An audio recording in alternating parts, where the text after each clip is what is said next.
Daí, pessoal, mais uma resolução. Evolução do juro básico do país, taxa Selic. O gráfico mostra em percentuais a evolução da taxa básica de juros de janeiro de 2012 a novembro de 2013. A partir do mês de abril de 2013, o gráfico assemelha-se a uma função constante, linear decrescente, linear crescente, exponencial ou quadrática com a concavidade voltada para cima. Bom, então ele pede o retalhamento aí do gráfico, né?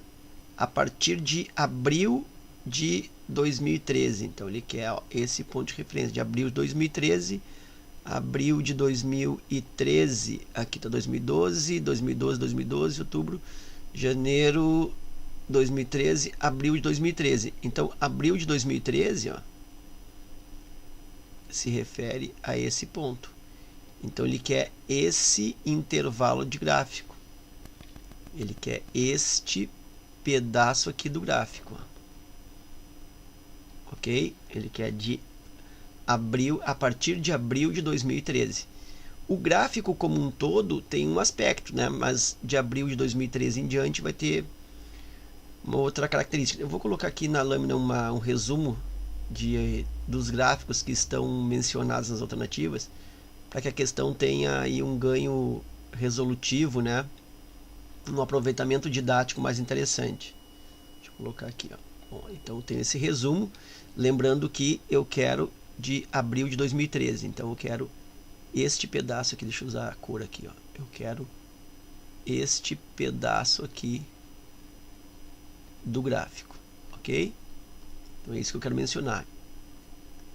Aqui, ó, a partir de abril de 2013.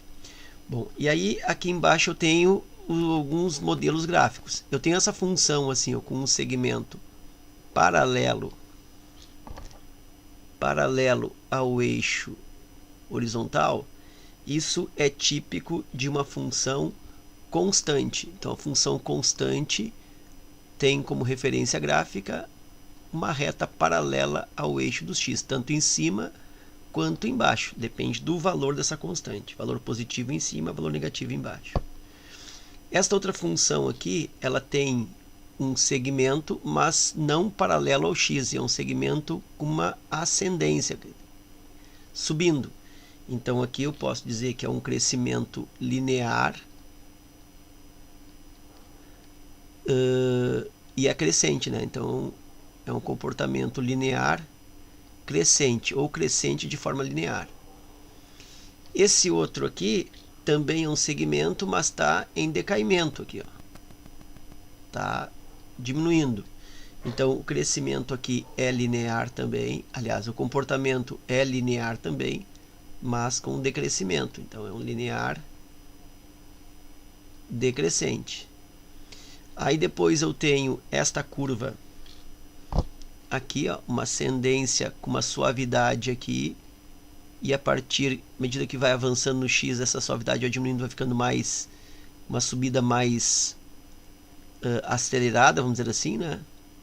E aí eu tenho então esse tipo de comportamento, que é característico de uma função do tipo exponencial.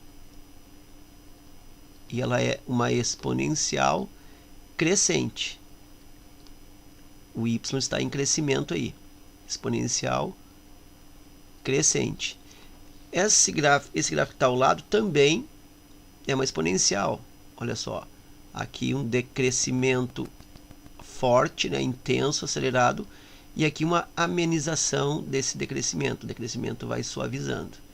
Então isso também é característico de uma função exponencial,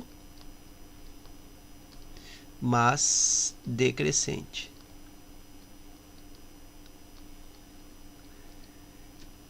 O último exemplo genérico, eu tenho uma curva com esse aspecto, né? É uma curva famosa, é uma curva parabólica. Então aqui eu tenho uma parábola, e essa parábola ela representa funções polinomiais de segundo grau. Funções do segundo grau, função quadrática.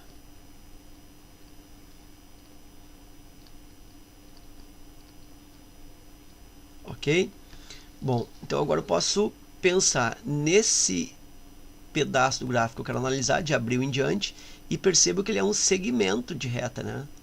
E então é um segmento, então, portanto, é linear e está subindo, então linear crescente.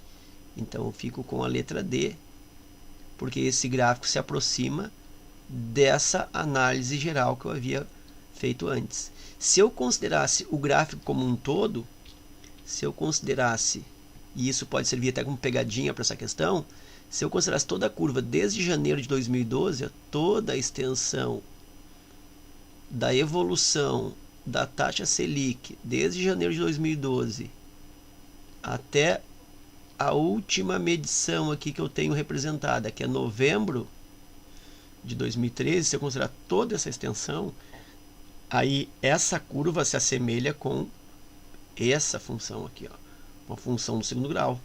E aí a função do segundo grau com a concavidade voltada para cima, que é justamente o que eu tenho com o buraco da concavidade, o buraco da parábola voltado para cima. Aí seria a letra E, a resposta. Caso ela tivesse com comportamento assim, também seria uma função quadrática, uma função do segundo grau, com a concavidade voltada para baixo, se fosse o caso. Ok?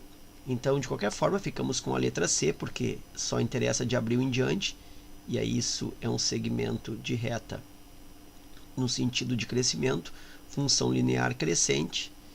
Espero que essas elucidações aí contribuam nos teus estudos. Fica meu forte abraço, te agradeço pela visita e até a próxima.